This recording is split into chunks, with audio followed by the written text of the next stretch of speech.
Assalamualaikum warahmatullahi wabarakatuh. Bismillahirrahmanirrahim. Bapak-bapak, ibu-ibu, para pemirsa channel Dakwah 18 yang dirahmati Allah Subhanahu wa taala. Jumpa lagi kita hari ini dengan tema manfaat ilmu dan amal. Ilmu lebih utama daripada amal. Ada 5 faktor, yaitu 1. Ilmu tetap utuh keadaannya walaupun kita tidak mau belajar dan mengamalkannya. Tetapi sebaliknya, amal tidak akan pernah terwujud dengan meninggalkan ilmu. Jadi tidak pernah terwujud kalau kita meninggalkan ilmu, bapak-bapak, ibu-ibu. 2. Ilmu sangat bermanfaat bagi yang mempunyai ilmu, tetapi sebaliknya amal tidak akan berguna dengan meninggalkan ilmu. Jadi kalau di atas tidak terwujud, yang nomor 2-nya tidak berguna. Ketiga, amal bersifat pasif, tetapi ilmu bersifat aktif, menyinari lingkungan sekitar seperti pelita. Makanya orang-orang yang berilmu itu membawa nama kampungnya, nama daerahnya, itulah yang disebut pelita. Seperti contoh Sunan Gunung Jati, jadi daerahnya yang terkenal. Sedangkan nama beliau, nama yang itu yang Syarif Hidayatullah, jadi nama-namanya yang terkenal. Keempat, ilmu makamnya para nabi. Kelima, ilmu adalah sifat Allah. Jadi ilmu itu sifat Allah, termasuk dalam sifat 20 ialah satunya ilmu. Seperti dialkisahkan Nabi Sulaiman alaihi salam ketika disuruh memilih di antara ilmu dengan kerajaan, Nabi Sulaiman yang dipilihnya ialah ilmu. Namun akhirnya dua-dua Allah berikan ilmu dan kerajaan. Jadi bapak-bapak, ibu-ibu, kalau kepingin jaya, cek Sundana, hoyong bengar, kudu berilmu heula. Kalau bahasa Indonesianya, ya harus mempunyai ilmu dulu. Kalau tidak punya ilmu, nanti jadi menghayal. Kalau menghayal, bahaya. Dalam ilmu hikmah, bahwa tulisan ilmu itu ada 3 huruf, ain, lam, dan mim. Ain artinya idin, makom tertinggi. Lam artinya halus, tenang, pemurah. Jadi lam itu latif. Latif itu halus, tenang, atau pemurah. Itu dalam ilmu hikmah. Mim artinya mul. Mul ya, kerajaan. Kesimpulannya, bagi yang berilmu, huruf ain dapat membawa derajat yang tinggi dan mulia. Lam membina watak lemah, lembut, sabar, dan dermawan. Mim dapat membawa akhlak, berjiwa pemimpin, atau mungkin menjadi penguasa, raja, ya kalau sekarang presiden. Jadi kalau tidak punya akhlak ini, ya berarti pemimpinnya tidak punya ilmu. Kumaha manena cek Sundana. Kumaha manena tuh kalau bahasa Indonesianya aku suka-suka saya gitu. Nabi Muhammad SAW bersabda, kun aliman au muta'aliman au zani'an wala takun rabbi an faltalika killaya rusulihi ayul amal yabdulu faqala al-ilmu billahi. Jadilah seorang alim. Yang disebut alim itu orang berilmu ya. Kalau dia nggak berilmu berarti bukan alim ya. Jadilah seorang alim yang mengerjakan ilmunya. Kalau tidak, jadilah seorang pelajar, mahasiswa atau santri yang menimba ilmu, dan kalau tidak, jadilah pendengar yang baik dan setia. Jangan menjadi orang yang suka bikin onar dan fitnah, maka kita akan rugi dan binasa sendiri nantinya. Itu yang disampaikan oleh Rasulullah. Para sahabat bertanya, "Ya Rasulullah, manakah amal perbuatan yang paling utama?" Dijawab dari Rasulullah, berilmu tentang mengenal Allah. Jadi Rasulullah itu menjelaskan, tetap aja fokus ke awalnya ilmu tentang mengenal Allah. Seperti apa yang telah kita bicarakan di hari-hari kemarin. Jadi pentingnya kita mengenal Allah. Makanya ilmu sangat penting, karena ilmu itu adalah sifat Allah. Iblis saja takut dengan orang alim, dengan orang berilmu. Diriwayatkan Nabi Muhammad SAW berangkat ke masjid. Setibanya beliau di depan pintu masjid, terlihat syaitan berada di situ. Lalu Rasulullah bertanya, "Hai iblis, kenapa kau berada di sini? Apa maumu?" Jawab iblis, "Sebetulnya aku hendak masuk ke dalam masjid dan mau menggoda orang-orang yang tengah sholat.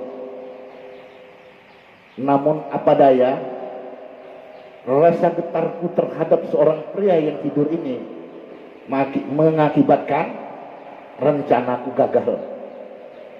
Lalu Nabi Muhammad SAW bertanya lagi, "Hai iblis, kenapa kau tidak takut dan gentar dengan orang yang mengerjakan sholat, padahal ia lagi beribadah dan munajat kepada Tuhannya? Malah yang kau takutin orang yang lagi tidur pulas." Cek Rasulullah.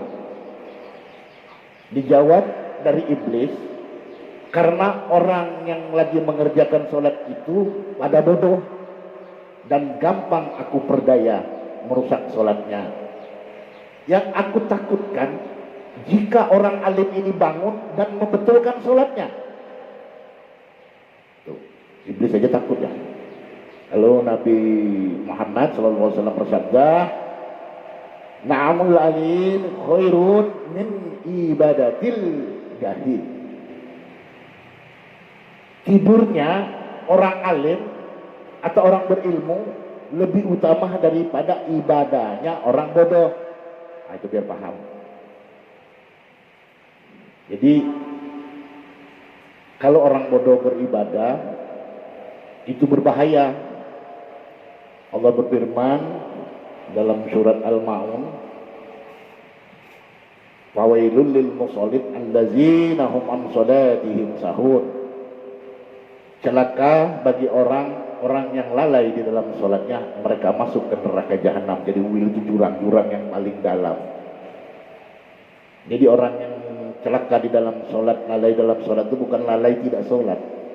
Orang yang mengerjakan sholat, dia melalaikan yang mana hukum wajibnya, yang mana hukum sunnahnya, seperti apa yang telah kita bahas dari hari berikut kemarin. Bapak-bapak, ibu-ibu yang dirahmati Allah, Rasulullah berpesan,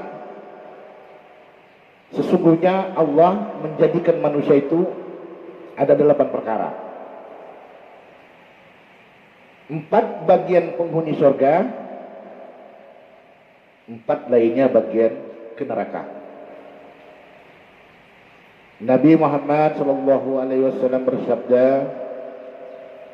Annalah ja'ala bani Adam ala sanani khasilan minha arba'un li ahlil jannah waj'un malihun walisanun fasihun wa qalbun takihun wa yadun sakihun warba'un li halinar waj'un asirun walisanun fahisun wa qalbun sadiqun wa yadun bihirun sadaqa Rasulullah. Jadi terbagi 8 ini, 4 ke surga, yang 4 ke neraka. Yang 4 penghuni surga ialah 1, wajah manis, ramah dan jauh dari cemberut. 2, lisan fasih, jelas tutur katanya, tidak berbelit-belit. 3, hati takwa kepada Allah Subhanahu wa taala diwujudkan dalam hidup sehari-harinya sesuai syariat agama Islam.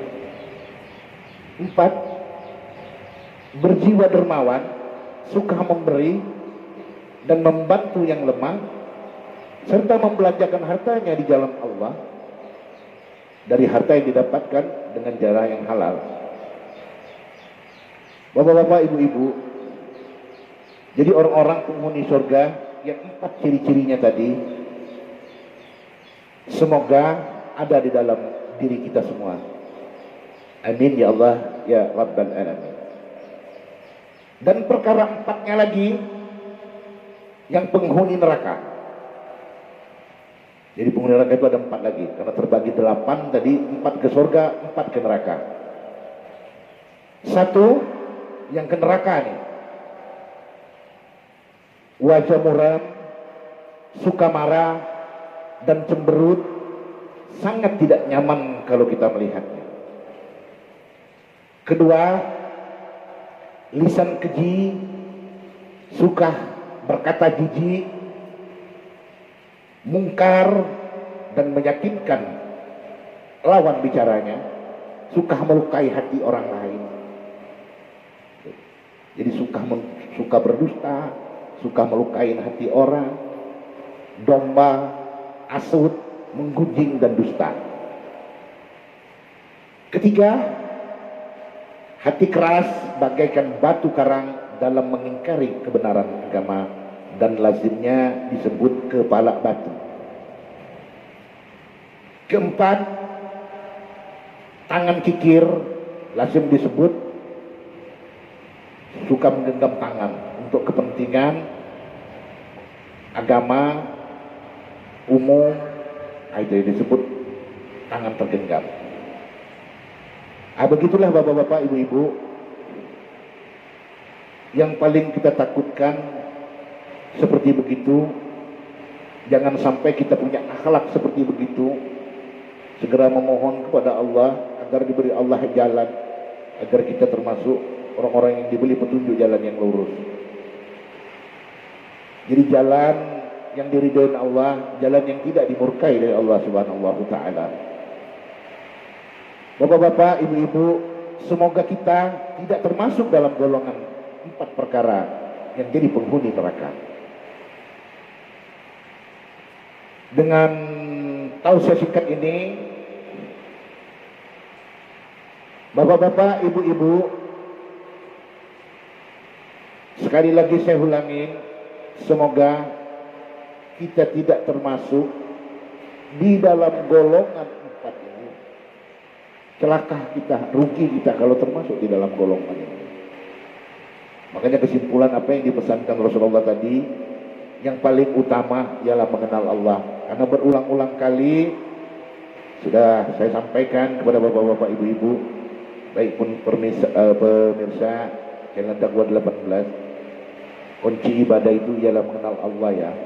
Makanya Allah kudu dikenal, harus dikenal.